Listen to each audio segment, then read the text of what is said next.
Good morning. I wanted to share some thoughts with you this morning about friends.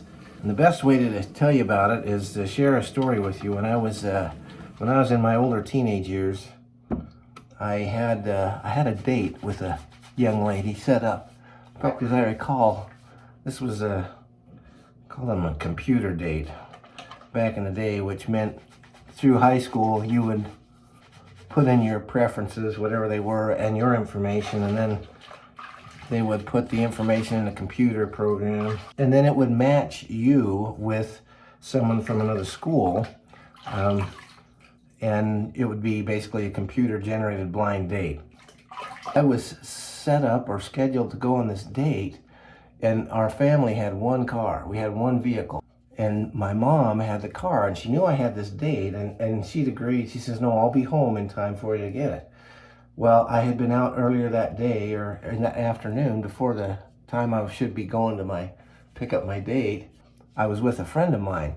Now, my friend, his name was Lynn Child, and Lynn had a car. I mean, he almost worshipped his cars. His dad owned a garage and a gas station, and he worked as a mechanic there with his dad, and took really, really good care of his car. I mean, like, washed and waxed his car every week.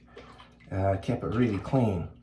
Well, I was with him for some reason earlier in the day, and I mentioned to him, I said, man, I've got a date tonight, and if my mom doesn't get home, I don't have a car.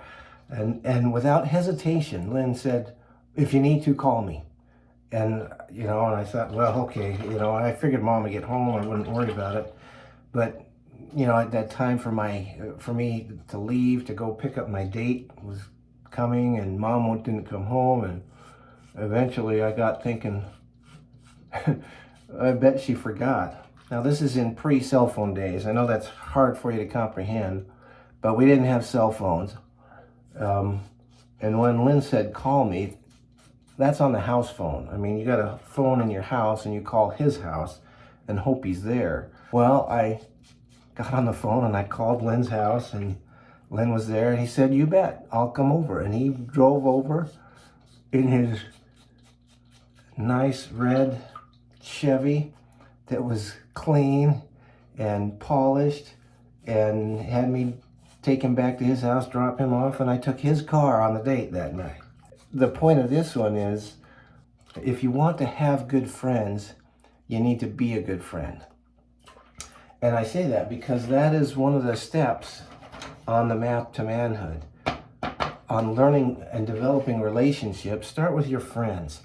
And the way to have good friends is to be a good friend. I got home at the end of the day, took Lynn's car back to him, and he dropped me off at my house, and my mom said, oh, Jimmy, I'm so sorry, I forgot.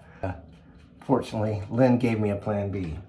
If you can be a good friend, then you're going to have better friends.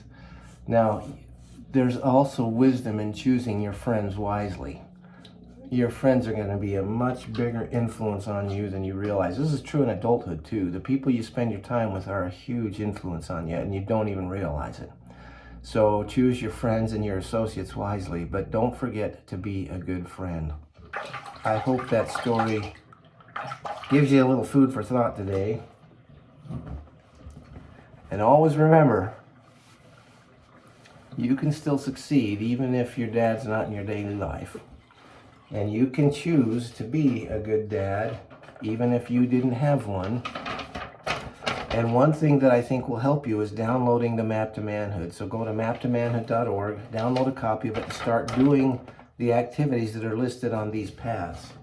And that will help you in your journey. Always remember, you've got a dad that loves you, and I'll see you on the next video.